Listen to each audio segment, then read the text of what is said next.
Welcome to Secure Freedom Radio. This is Frank Gaffney, your host and guide for what I think of as an intelligence briefing on the war for the free world. There are some parts of this war that are more obvious than others. I'm very pleased to have with us for our first segment a man who has had the vision to understand some of the less obvious parts of the battle space in terms of our freedom, in terms of protecting it against those who would take it away from us, and more broadly, the economic and national security interests of the United States. He is Representative Mike Kelly. He represents, I'm very pleased to say, people in my own home state of Pennsylvania 3rd District specifically. He is a member of the Ways and Means Committee in the House of Representatives, and one of the real leaders on two issues that we're going to talk about with him today. One is the Internet and who will control it in the future, and the other is the Arms Trade Treaty. Congressman Kelly, welcome back. It's very good to have you, sir.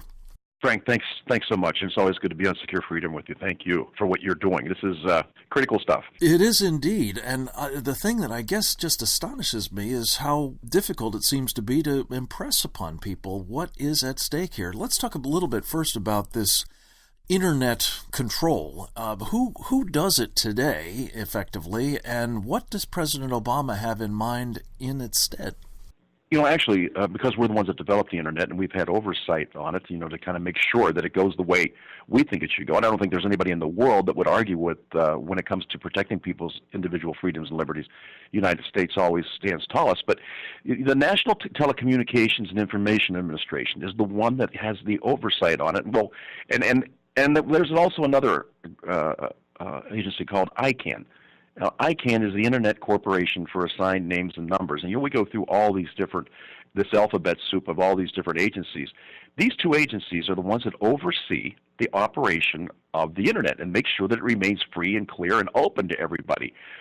Now, ICANN's authority and NTIA's authority, it starts to expire on September 30th, 2015. But we have options to extend our ability for oversight. Now, this isn't saying that the United States has to do everything all the time.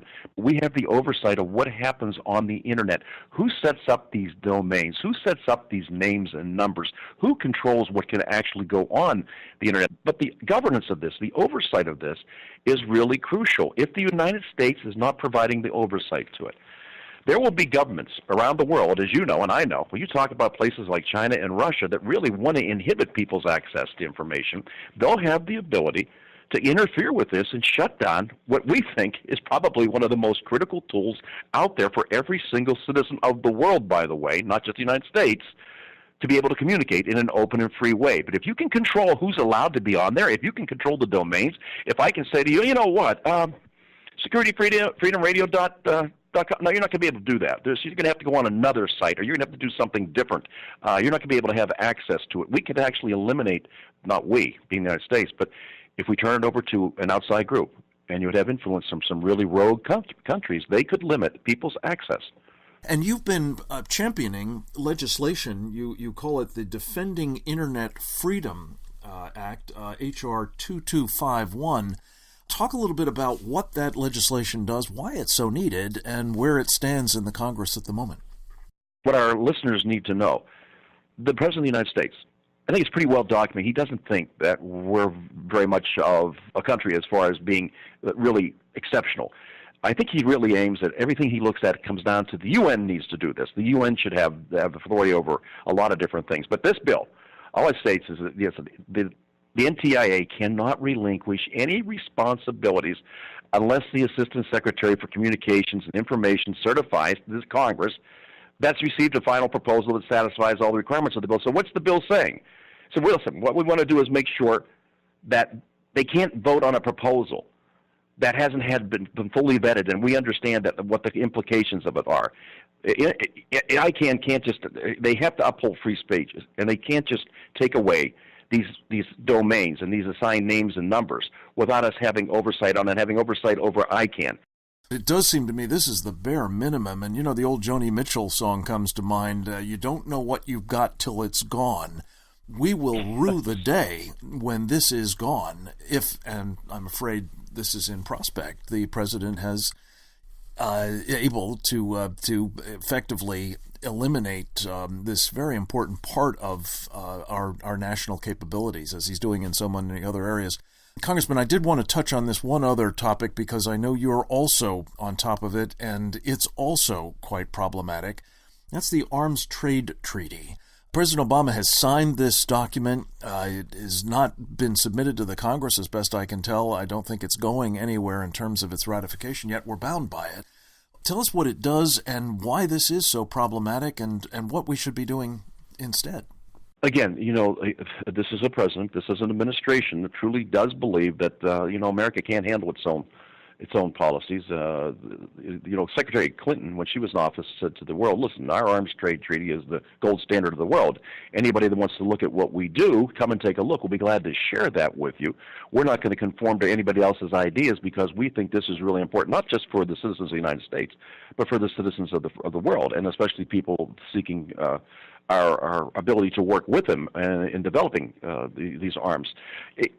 The Arms Trade Treaty right now, and now I got to tell you, Secretary Kerry signed this at the behest of the President, the United Nations. What it would do, Frank, is turn over the sovereignty that we have over our own arms trade policies.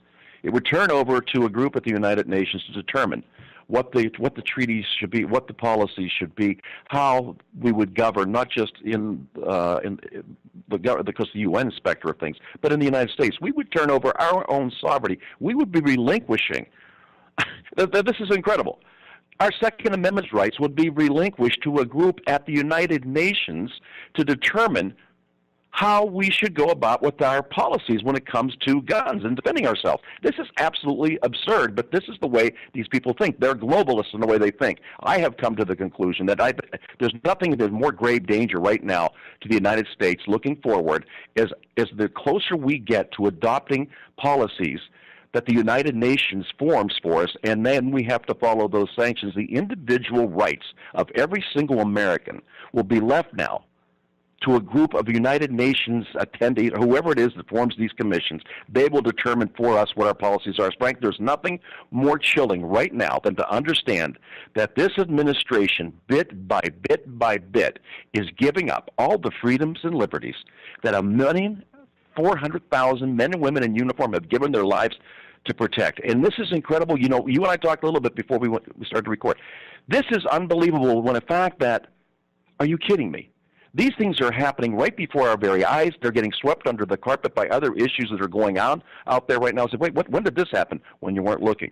We've been fighting this. Now, the United Nations Arms Trade Treaty that we have, all it does, the appropriators went to the appropriators, and they said, okay, fine, under no circumstances, under our NDAA, the piece that we just passed, under appropriations piece, will there be any monies dedicated to enforce any of the aspects of this treaty, which Secretary Kerry signed, has not been ratified by the United States Senate, and yet we've entered into an agreement on paper with a group of people around the world who I don't think share the same views and the same value systems as we have in America with a lot of our allies and our friends in the world, and we're saying, well, we just think we're going to turn it over. This is absolutely absurd. It's stunning.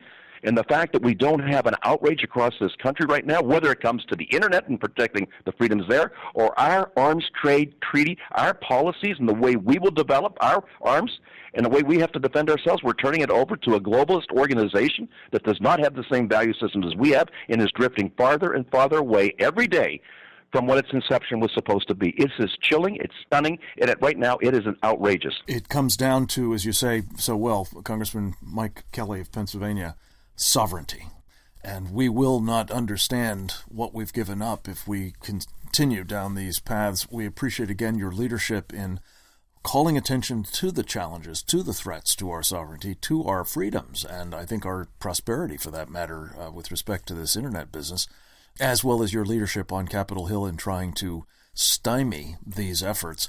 Keep it up, sir. Come back to us, if you will, with updates as to how you're proceeding, and I hope you will persuade your colleagues on the Hill to engage in these matters as you have and protect us from these errors. Next up, we'll talk with Bill Gertz about what's going on inside the ring. Straight ahead.